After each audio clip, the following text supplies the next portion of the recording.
Hi, I'm Justine Louise. Welcome to my channel. So today I am actually going to be talking a little bit about travel, and this is going to be a part 2 of a 5-part series on the Kruger National Park and going on safari there. I have already posted one video on basically in a nutshell what the Kruger Park is all about, and today this is going to be now how do I actually book going to the Kruger Park. So if you're interested, stay tuned and I will give you more information on that. But first I just want to give you a quick background on myself. So my husband and I, when we first got married, he told me about the Kruger Park because he is from South Africa and he used to go there as a family, and I absolutely love animals, as he does too. And I said to him, wow, I would love one day to go to the Kruger Park and see all these animals you speak about. So he said, well, why don't we do it? So for us, we were booking this trip of a lifetime. We live in Canada, so it's quite a journey for us. And we loved it so much that we've now turned it into an annual trip. And we're actually going to be traveling there next month. So I thought this was a perfect time for me to talk to you guys about the trip while it's all fresh in my mind, because I've just gone through all these steps of booking. So I thought I would pass it along to you, because whenever I tell anybody that we are going on a safari, and specifically to the Kruger Park, everyone is just filled with questions. So I just thought this might help some people that might be looking into going to the Kruger Park. For us, when we went the first time over 10 years ago, we actually had to fax everything in to be able to book, and we didn't even know what rooms we were getting or anything. It was just, rolling the dice. Things have now changed and we have the internet and we can see things, and it's so much more helpful. But we did it, and I think with our experience of over these 10 years, I'm hoping that I can help some other people that this is new, because it is a very overwhelming topic. And I'm hoping I can answer some of these questions for you. As I mentioned, I have a 5-part series because it is such a big topic, and I've broken them all down into pieces. So anyway, today's is part 2 of 5, and it is how to book the safari in the Kruger Park. So first of all, I always book our things through the Sanparks official website. If you type up booking Kruger Park, you will get so many websites that aren't actual official websites. There's one, it's actually called Kruger Park something, but the actual company is called Symbia, something like that. They are not actually the official website. I'm going to put below the Sanparks website. That is the government agency that owns the park, and that is the best way to book everything, because it's firsthand, you're booking directly with the Kruger Park and not some external website. Another thing how we've been tricked is we have booked some other lodges that they say they are in the Kruger Park and they're not. For example, we ended up in a place called Marloth Park, and we had to then drive to the gate every morning, a 45-minute drive, and then wait at the gate to come in. So we were very disappointed in that, but they're just very misleading. So be very careful about what you're booking, and if you want to stay physically inside the park, you need to book through Sanparks. I highly recommend that.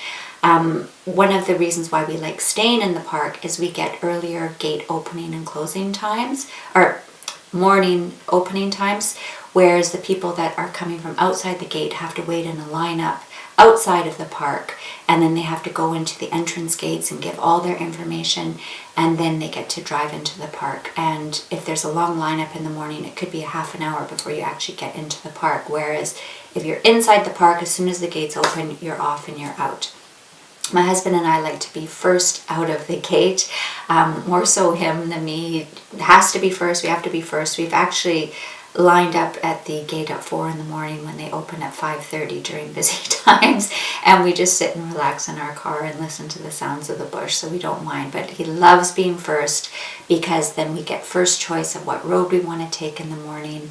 He plans all the routes the night before, and he likes to think, wow, maybe if we go this way, we're going to come across a big pride of lions. And often he's been right. So, and especially if we've seen something the night before, he thinks they might be in the same area the next morning. So we go back and check. So that's why we like to be first. So it's a little bit of a game for us to be there first, and a bit of a challenge. So it makes it kind of fun. So as I mentioned, I always book everything in the Sanpark website, and we do it in advance. The rooms actually book up very, very quickly, and we have certain rooms that we like to stay in. We've stayed in many different types, and at this stage of the game, we know which ones we really like and ones that we don't like so much. So inside the park, there are different types of lodging. The ones through the government, they are the main camps, and those are my favorite because they're the largest camps, and they have a lot more amenities.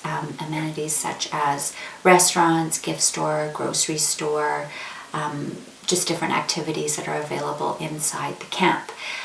There are bush lodges as well. I've never stayed in one of those because they do not have a restaurant or a gift store or a grocery store in them. So you have to supply everything inside your rondavel that you book, which is a hut, what we sleep in. And if you don't have it, then too bad. So I don't particularly like that, and I'm on holiday, and I don't particularly like cooking breakfast, lunch, and supper. So I like to have the option of having a restaurant, especially if it's really, really hot. There were some days it was 48 degrees, and to me that's just unbearable to go outside and start barbecuing. Not that I do it, my husband does it, but I just couldn't imagine standing in front of a barbecue in that heat. So I do like having the option. So if you're staying in the main camps, you can do both, because the houses that we rent inside the camps, they do have little kitchenettes in them as well as the barbecue, so you have a bit of a choice. So the types of accommodations that are in these camps is there's little guest houses. That's what we always stay in. They're usually straw roofs and mud outsides, and they're fully functional inside. They have little kitchenettes, as I mentioned, with fridges, and they also have bathrooms and showers and all that kind of stuff, and nice beds and bedding, and everything's all laid out for you. There is also safari tents, and we've stayed in those before. We're actually going to be staying one in this time when we go, so I'll have to let you guys know what that was like. The first time we stayed in one, it was a bit hot. I seem to remember there wasn't air conditioning in that room. Some rooms have air conditioning, some don't, so that's another thing you need to look when you're checking out each one of the accommodations to make sure it has air conditioning if that's important to you. Another thing that not all the rooms come with is kitchens and bathrooms. Sometimes they are communal, and you'll share those with the campers. And we did have to do that one year. We had a bathroom in our place, but no kitchen. So I wasn't too crazy about walking in the pitch black where you can hear hyenas and going to make my tea in the morning. To me, that wasn't very exciting. I didn't enjoy that, but some people may find that exciting. So that is also an option, and there is also an option to camp. Now, most people that camp there are obviously locals. It'd be very difficult to organize camping, I'm sure, if you're an international visitor, but it can be done as well. So that kind of is a nutshell of what types of lodging is available. There are also luxury lodges that you can book that are private, and they are full service 5-star facilities, and they're really quite lovely. We've stayed in those before as well. However, we do prefer to stay in the main camps just because it's our own holiday, whereas the luxury lodges are more of a structured, as lovely and luxury as they are, they're more of a structured itinerary that I'm not as crazy about. But I'm not really going to talk about private lodges in this, because this is more about just booking in the Kruger Park in the main rest camps. So if you want to see a video just on luxury lodges, I can give you some feedback on luxury lodges that we have stayed in, but for now I'm just going to keep it simple and just stick with this. Also on that Sanparks website that we have found so helpful is there's a section on forums. and it's free to join, and you basically, it's a chat room, and they have a variety of different topics. And if you have a question about something, you know, can you buy this in the camp, or any kind of question, there will be somebody who can answer, or at least send you in the right direction of how to get an answer to it. We have found it so helpful, especially being an international visitor. And for the first few years when we went, we were just full of questions about this and that, and it was all so new to us, and we were traveling from so far away that we wanted as much information as possible before we got there. So it's a wealth of information. I highly recommend checking it out. So once you're in the park, there are two different options as far as getting out and seeing the animals. For us, we do the self-drive. We rent a car at the airport. The airport that we land into is in the Skukuza, and we end up staying in the Skukuza camp as well, because it's really handy, because we land there and then we stay there the night, which is great. And Skukuza is my favorite camp. So we rent our own vehicle. That way we can come and go as we please. We can go on an hour drive. We can go on a 5-hour drive. It's totally up to us. If we want to sit with a hippo for 3 hours that we came across, we can do that. Or we can see a giraffe and just wave at him as we drive by. Whereas if you're in a organized safari, as good as they are, because they give you information on the animals too, which we find really helpful, and we have booked those ourselves and gone on a few of those as well, just because we find out so much more information, and the drivers kind of know where animals are and they can track them. They can tell by the prints. They'll say, oh, I can tell a rhino's been here probably in the last hour and he went this way. So they're really good at that. So that's always really fun. But we also enjoy the hunt ourselves of trying to find animals. We've kind of learned some things. If you see a lot of vultures, you kind of know there's probably a kill coming up. So that kind of thing. So we've figured out things on our own, but we're nowhere near as good as the rangers are. And as I mentioned, the safari that you can book through Sanparks, or if you want to organize your own private one driver, you are with a group, so you kind of have to spend time with animals that other people may be more interested in, and you might not get to stay as long at places that you're more interested in. So it's kind of a give and take, because you're trying to please a crowd. They do, however, are allowed to go out earlier than all the self-drive people, so they get the leg up on us when they get to go out earlier than us and go and see what's out on the roads before we get a chance. Because when we go out, it's dawn and it's just starting to come light, so there are a lot of the hunters still out prowling around, which is always kind of fun to find them. So they get to go out a little bit earlier, so they always find things. And they also get to stay out a little bit later, so they actually get to stay after sunset, and that way they can see some of the nocturnal animals come out that we don't get the opportunity to see, because the gates close at certain times. It's basically sunrise, sunset, depending on the time of year. So you need to be careful of those times. They are in... as soon as you get into the camps, they'll tell you gates opening, gates closing, and they're very strict on that. They're locked, and a gate guard will open them in the morning and lock them at night. If you stay out past the time, you will get fined. I've never done it myself. I don't know how much the fine is, but I have heard that repeat offenders then end up getting banned from the park. So as exciting as it is, you may stumble upon something really exciting, but you do need to make sure you're back in the camps at the times at the gate closing. So that's that. How we fly in there is we fly into Skukuza. In previous years, we have flown into other airports and then rented a car and driven into the park. My husband is from South Africa, and he's very nervous about driving outside of the park, so we keep it to a minimum. So we now fly directly into Skukuza, which is inside the game reserve, and we usually spend a night or two in Skukuza, and also when we're leaving, we make that as our last stop, so that way we're flying out of there, and we really enjoy that. We have, as I mentioned, landed in other airports and left out of other airports, such as the main Kruger Mpumalanga airport. That's in Nelspruit, but that is about a 45-minute drive into the park.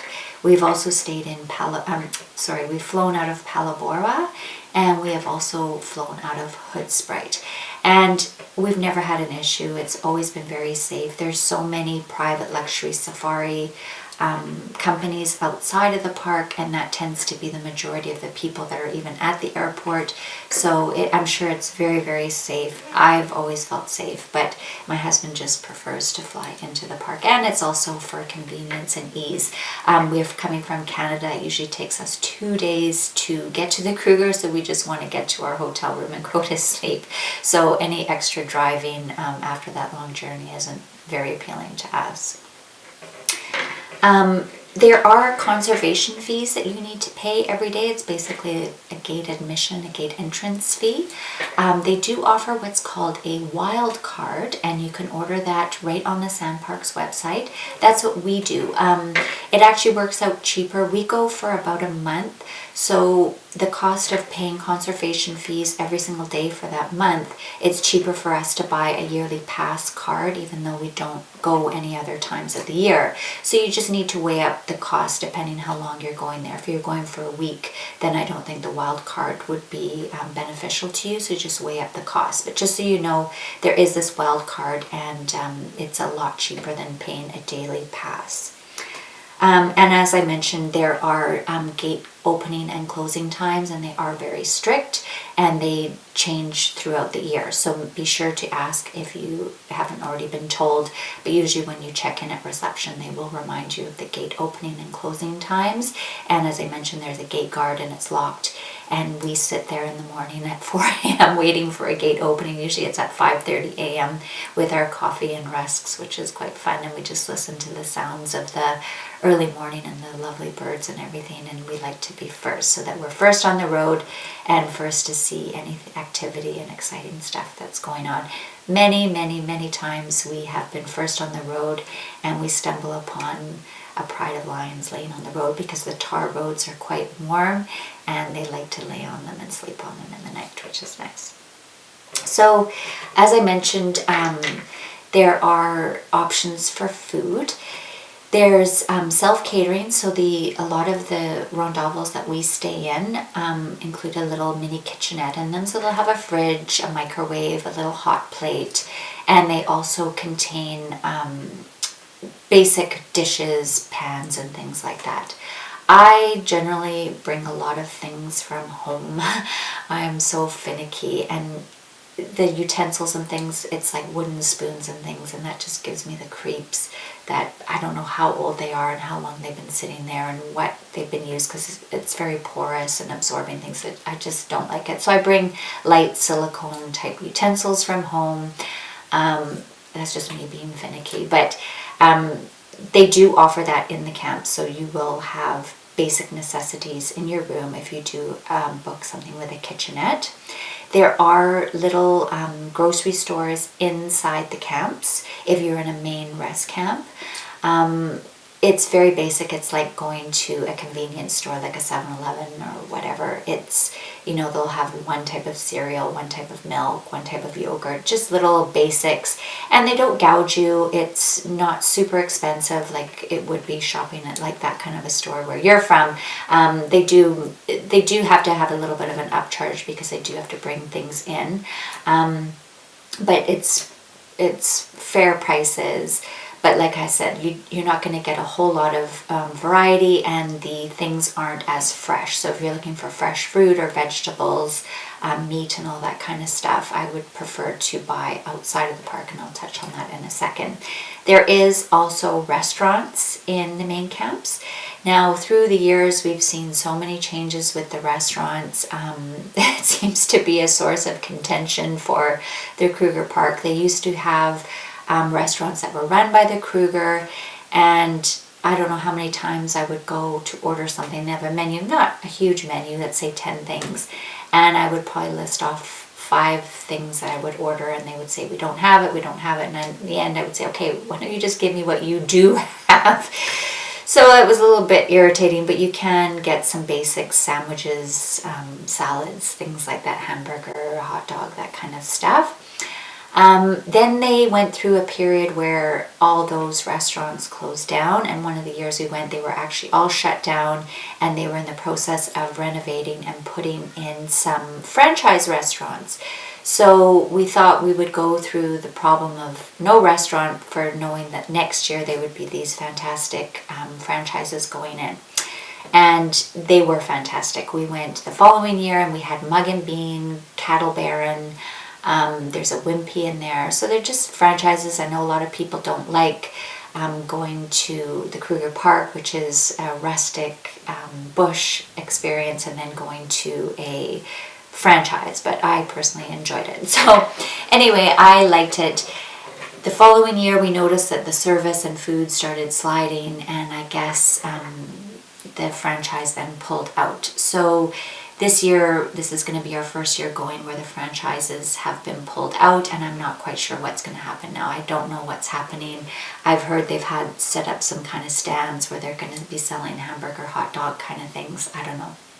So we shall see. But we are going to make some of our own food. And what we normally do is we go to grocery stores just outside of the park. And as I mentioned, my husband won't go far, so we go very, very close. Two of the places we go is Mullilan, and another one is Hoodspite. And they have beautiful grocery stores where they're full-size, super-size stores where you can get a huge variety of food, and they sell even cooler boxes. So if you're an international visitor like us, you can buy all that kind of stuff, ice blocks, everything. So you can put those in your cooler and you're good to go. They also sell everything you could possibly need, as well as like toiletries and things if you run out. The gift stores in the camps, the gift store / grocery stores, I just should quickly mention they do sell a few toiletry items, but not a lot. And they do also sell alcohol, but you do need to show your ID because there is an age limit. I believe it's 18. And you do also have to be staying in the camp. You cannot be just a day visitor. You have to be an overnight visitor and have to show proof that you're staying overnight in the camp to buy alcohol inside the camps. So that's basically the food situation. As I mentioned, we like to buy groceries from outside of the park, but in a pinch we pick up a few things that are inside the park. But my first choice is always the restaurants. There are also little picnic spots throughout the park. So you can just stop and have a picnic, and they'll have a barbecue, so you can do your own barbecuing. And then they sometimes have a stand where they'll sell basics, coffee and hot dogs and hamburgers and bacon and eggs and that kind of stuff. So we usually stop for food at those kinds of places as well. They're called picnic spots, and those are also quite fun too. So there's lots of places where you can get food. But just don't have high hopes and just kind of roll with it. As I mentioned, we have gone to the restaurant so many times, and it can get very frustrating, and sometimes the service is really, really bad. I one time ordered a takeaway meal, and I was the only person in the restaurant. I think it was around 2 in the afternoon, so maybe it was shift change. I don't know. It took 45 minutes to get one meal, and it was a takeaway, and I was the only customer, so I have a feeling that has something to do with why the franchise was pulled out. But anyway, there are lots of options for food, and as I said, you just kind of have to have a sense of humor with it all and just roll with it. And I have had some lovely meals there, and it's always lots of fun. So anyway, that's pretty much in a nutshell of how to book a safari there and information on accommodations. And I'm not sure if I mentioned about booking a vehicle. We just book through Avis or Budget, some of the main places you can book in North America, and you can actually book your vehicle right in the park. So we book ours at the Skakuza pickup, but you can also book at those other airports that I mentioned and have that as your pickup. You can also, which we have done sometimes, is arrive at one airport and leave out of another, and you can arrange a drop-off at another airport, same as when you've traveled in other countries and rented a car. So anyway, I hope that helped. If you want to book a safari, I hope that answered a lot of your questions. And if not, feel free to ask questions below. My husband and I tried to come up with this list, and I hope we've covered everything. And again, if you have any other questions, please feel free. And I will be posting more videos on all types of topics on the Kruger Park. So I hope you enjoyed this, and if you did, please click like. And if you want to see more travel info, please hit the subscribe button. You'll keep up to date with any new videos. Thank you so much for watching, and I hope to see you again soon. Bye.